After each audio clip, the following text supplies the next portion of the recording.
Hi hello welcome to Arivola learning the complete channel for teachers. Gestalt സിദ്ധാന്തം എന്ന് പറയുന്ന ടോപ്പിക്കാണ് ഇന്നത്തെ ക്ലാസ്സിൽ നമ്മൾ ചർച്ച ചെയ്യുന്നത്. ഇത് രണ്ട് പാർട്ടായിട്ടാണ് നമ്മൾ ചെയ്തിട്ടുള്ളത്. ഒന്നാമത്തെ പാർട്ടാണ് ഈ വീഡിയോ. എന്താണ് ഗസ്റ്റാൾട്ട് സിദ്ധാന്തം, ആരൊക്കെയാണ് അതിൻ്റെ വക്താക്കൾ, അതുമായിട്ട് ബന്ധപ്പെടുത്തിയിട്ടുള്ള ബാക്കി അതിൻ്റെ സബ് ടോപ്പിക്സ് എന്തൊക്കെയാണ് തുടങ്ങിയ കാര്യങ്ങളൊക്കെയാണ് ഈ ടോപ്പിക്കിൽ നമ്മൾ ഡിസ്കസ് ചെയ്യുന്നത്. വീഡിയോ അവസാനം വരെ കാണുക. വീഡിയോ ഇഷ്ടപ്പെട്ടാൽ സബ്സ്ക്രൈബ് ചെയ്യുക, ലൈക്ക് ചെയ്യുക, നിങ്ങളെ മറ്റു കൂട്ടുകാരിലേക്ക് എത്തിക്കുക. നമുക്ക് നമ്മുടെ ക്ലാസ്സിലേക്ക് കിടക്കാം.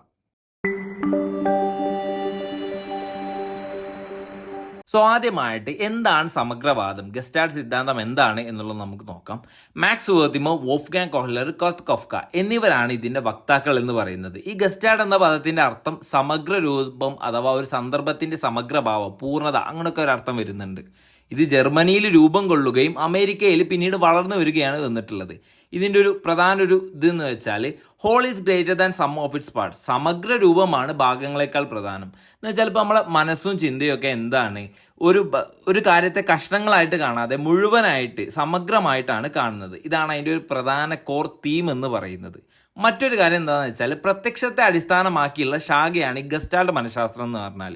എന്ന് വെച്ചാൽ ഇപ്പം ആ ചുറ്റുമുള്ള കാര്യങ്ങളെ എങ്ങനെ കാണുന്നു അല്ലെങ്കിൽ എങ്ങനെ ഗ്രഹിക്കുന്നു എന്നതിനെ അടിസ്ഥാനമാക്കിയാണ് ഈ മനഃശാസ്ത്ര ശാഖ പ്രവർത്തിക്കുന്നത്. ഈ ഗസ്റ്റാൾട്ട് സൈക്കോളജിയിൽ പിന്നെ വരുന്നതാണ് ഉൾക്കാഴ്ച, ഇൻസൈറ്റ് അഥവാ അന്തർദൃഷ്ടി പഠന സിദ്ധാന്തം എന്ന് പറയുന്നത്.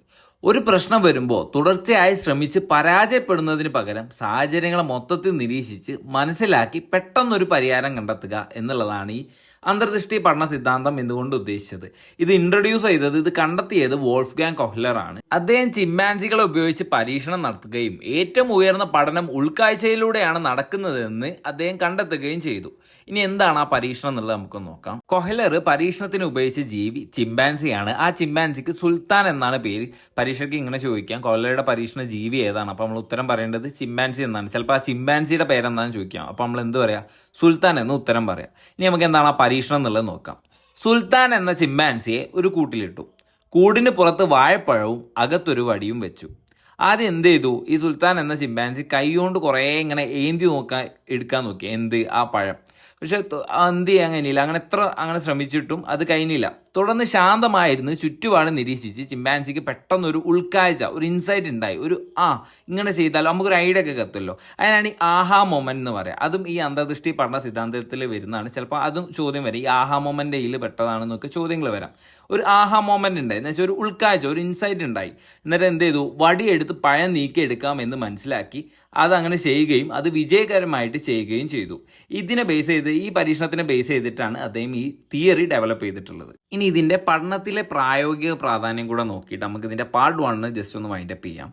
ഒന്നാമതായിട്ട് ഇപ്പോൾ എന്താണ് ഇതിലുള്ളത്? സമഗ്ര നിരീക്ഷണം എന്ന് വെച്ചാൽ ഇപ്പോൾ വിദ്യാർത്ഥികൾക്ക് ഒരു പ്രശ്നത്തെ അല്ലെങ്കിൽ പാഠഭാഗത്തെ പൂർണ്ണമായി നിരീക്ഷിക്കാൻ അവസരം നൽകിയാൽ അതിലെ ഘടകങ്ങൾ തമ്മിലുള്ള പരസ്പര ബന്ധം അവർ സ്വയം കണ്ടെത്തും.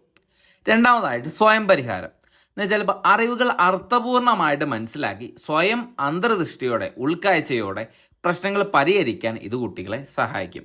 സോ ഇത്രയാണ് ഇന്നത്തെ ക്ലാസ്സിൽ നമ്മൾ ഡിസ്കസ് ചെയ്യുന്നത്. ഇതിൻ്റെ കണ്ടിന്യൂഷനായിട്ട് പാർട്ട് 2 വരുന്നുണ്ട്.